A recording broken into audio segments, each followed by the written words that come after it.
आता मे महिनो ना शेवट त्यामुळे पाहुण्या पयांकडे जाणं होता हो, बोलवतात ती. त्यांना वेळ मिळत नाही, तुम्ही तरी यावा. गेलास की आमच्या जेवणात गामटा काढतात. आज एका पाहुण्याकडे इलं, तिच्या झिलाक होया झाल्या माझ्या आजची अंड्याची भाजी. 4 अंडी उकडलं आहे, सोललं आहे आणि त्याचे असे काप केलं आहे. मी म्हटलं माझ्या पद्धतीची करून देऊया, अशी करून बघा, एकदम भारी लागतं. एक कढई घेतलं, त्याच्यात घातलं तेल, उभे चिरून 2 कांदे, बारीक चिरून 1 टोमॅटो, व्यवस्थित परतून मीठ घातलं म्हणजे कांदो टोमॅटो शिजान येता पटकन.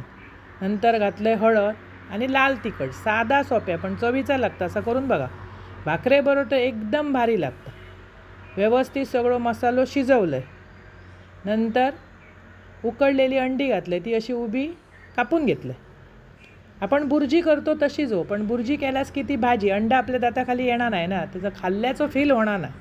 बऱ्याच वेळा तशीही करतो, पण ही मुलांका आवडता ना, अंडा खाल्ल्यासारख्या वाटता. व्यवस्थित परतून वाफ काढायची. वाफ काढल्यास की भरपूरशी कोथिंबीर घाला, अप्रतिम चव लागता. मुलं आवडीन खातात, डब्याक पण ही भाजी नेतात. आमच्या पाहुण्याक होई झाली म्हणून मी करून दिलं, एकदम टेस्टी झाली. अशी भाजी करा, खावा, अप्रतिम चव. आवडतली तुमकाने आवडल्यास पटकन माझा चॅनल सबस्क्राईब करा.